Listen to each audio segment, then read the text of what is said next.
Now we're going to make a 4-step buttonhole on the Smarter by Pfaff 140s sewing machine. The setup for this can be found on page 30 of your manual. And the presser foot that we'll be using is the 5A foot, which looks like this. We'll start by getting set up. We're going to use the stitch selection dial, and you'll notice that there are 3 buttonhole indicators.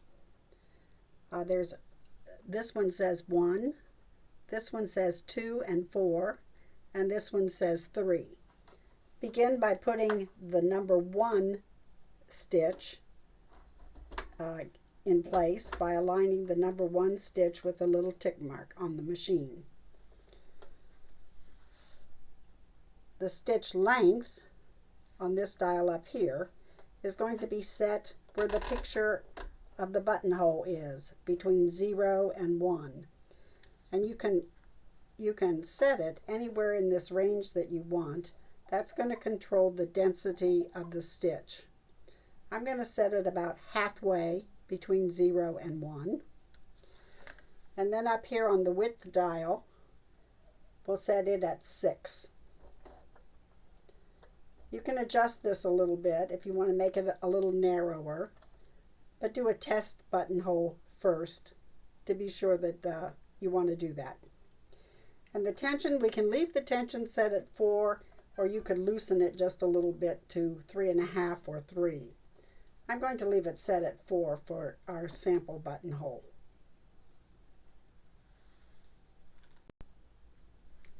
To change the feet, I'm just going to push down on the foot that's on the machine to push it, to snap it off. And on the 5A buttonhole foot, this part of the foot slides, and the little pin that attaches the foot to the machine is right here where my finger is pointing. So I'm going to put that underneath the ankle and lower the presser foot to snap it on, and then this part will just slide. We're going to move it so that it's all the way to the front. There are 2 little lines right here in the front, and there are 2 lines on the foot out here. You want those lines all to line up right across there. But we'll come back to that when we're ready to put our fabric under the foot. For the 4-step buttonhole, the 4-step buttonhole, we have to tell the machine how large to make the button hole, and we're going to do that by measuring the button and marking the fabric. For the sample that I'm making, I'm going to fold my fabric in thirds just so that it's a stable enough piece of fabric. If you think about it, usually when you're putting buttonholes in things, you're working on about 3 layers of fabric. If you think of the front of a shirt, for example, or a blouse, you usually have a layer of fashion fabric on the outside of the shirt and a layer on the inside. And in between those 2, you have a layer of interfacing. So I have folded my fabric for this sample buttonhole in thirds so that I have 3 layers there. There are a couple of different ways you could mark the buttonhole.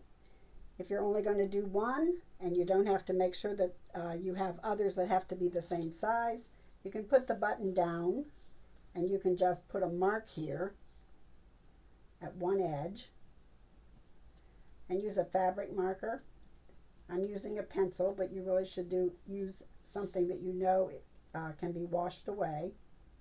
Put the edge of my button right up against that, and for the other end, I don't want to put it right up against the button. I want to leave a space about 1/8 of an inch and mark it there. Of course, the other way to measure it would be to actually take a tape measure like this and measure the width of the button. So you could measure, I'm going to put the edge of the number 3 inch there and measure across. And you can see that the other end is over here at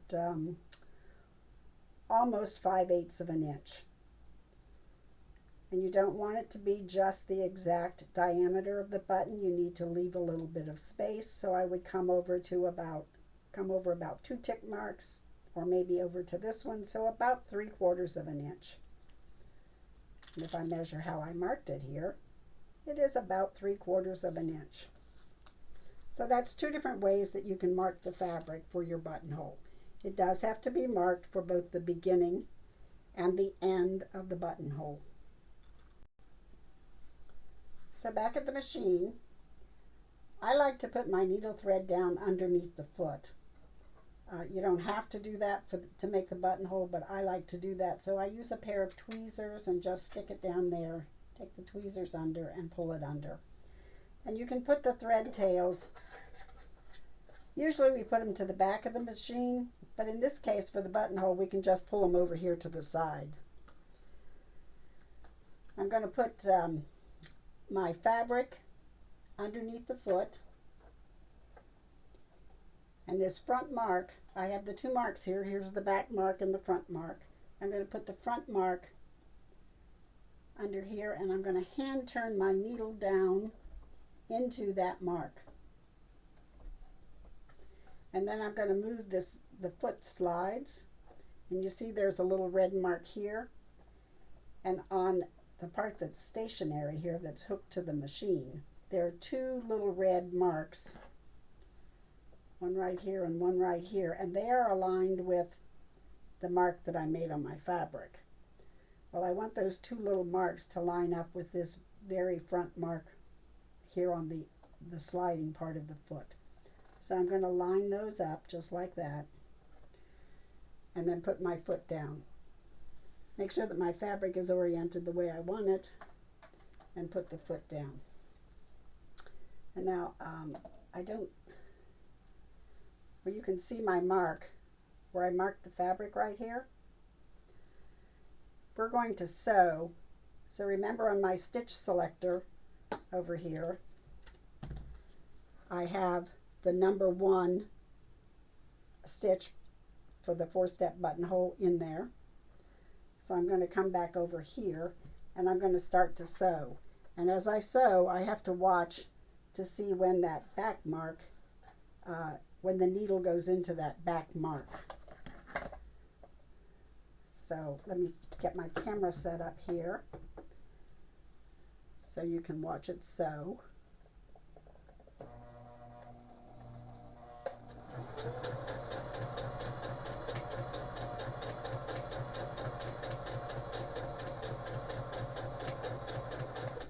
And now I've reached the back mark. I'm not sure if you can see it. Yeah, I think you can. Right there is my back mark, so I'm going to stop at that point. Then I come back over here to the stitch selector. Well, first of all, I'm going to make sure that my needle is up and my needle take-up lever is in this high position. Then I'm going to come over to the stitch selector and turn it to the center stitch, which is 2-4. So we've turned it to stitch number 2. And I'm going to come back over to the sewing machine, the sewing area, and we're just going to do a little bar tack, just back and forth a couple of times, maybe 4. Stop with the needle in the high position, come back to your stitch selector and turn it to position number 3. Now we're going to sew forward until we meet the mark that we made at the beginning. And just stop right there. Make sure that the needle is in the high position. Come back to your stitch selector. Turn it back to position number 4, which is the center position. And sew a bar tack across there.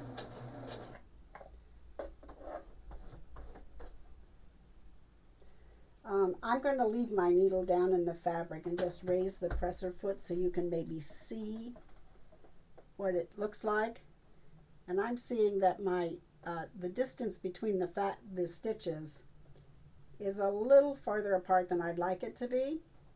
and that's not going to be a problem because I'm going to go back over it.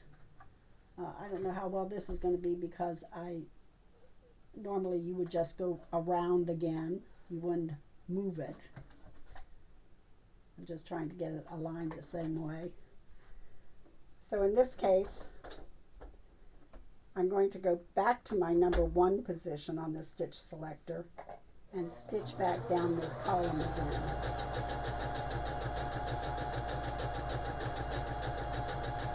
When I get back to the back end, I'll stop. I'll raise my presser foot. I'll raise the needle to the high position, turn my stitch selector to number 2, and just take 1 bar tack. Raise the needle and turn it to position number 3 and stitch forward again. And this is just to give it a little more density. Stop when I get to the end. Raise my needle. Go back to my center setting number 4 and do a couple of bar tacks and just stop. Raise the needle, and we have finished the buttonhole. We're going to raise the presser foot and just pull it out from underneath there, and we can cut those threads. And there's our buttonhole. Okay, how about finishing this off, because these threads are not secure. The manual says to take this needle thread and thread it in a sewing needle and take it to the back and tie the threads. But we can do it a little differently. Instead of putting it in a hand needle, we can turn it over and take the bobbin thread and just pull that bobbin thread, and you'll see that the needle thread loop is pulling up. So you can just grab that needle thread loop and pull it through, and now you've got 2 threads back here, and you can just tie them in a knot.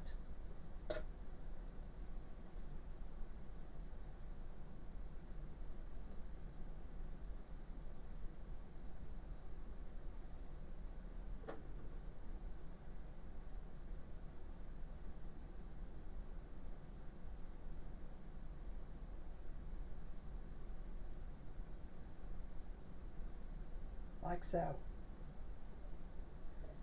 And then just cut them off.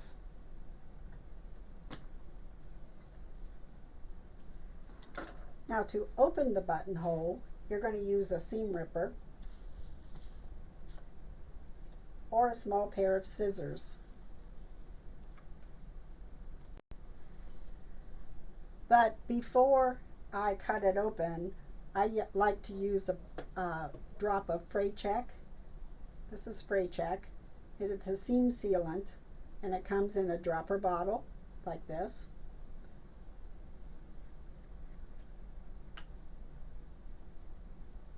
And I just put a bead of the fray check down the center of the buttonhole, turn it over, and do the same thing on the back, and let that dry.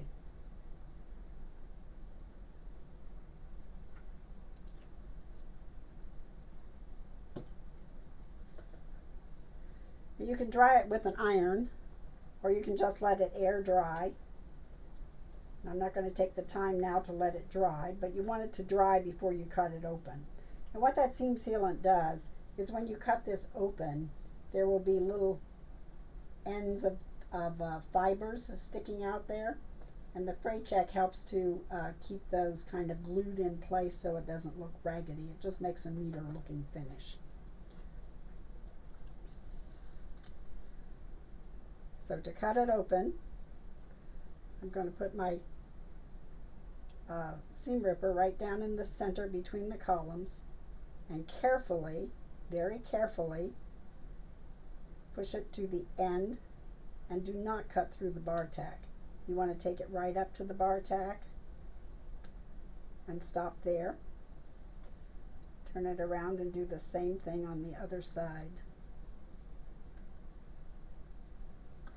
If you want to, you can take a pair of scissors to do the final cut.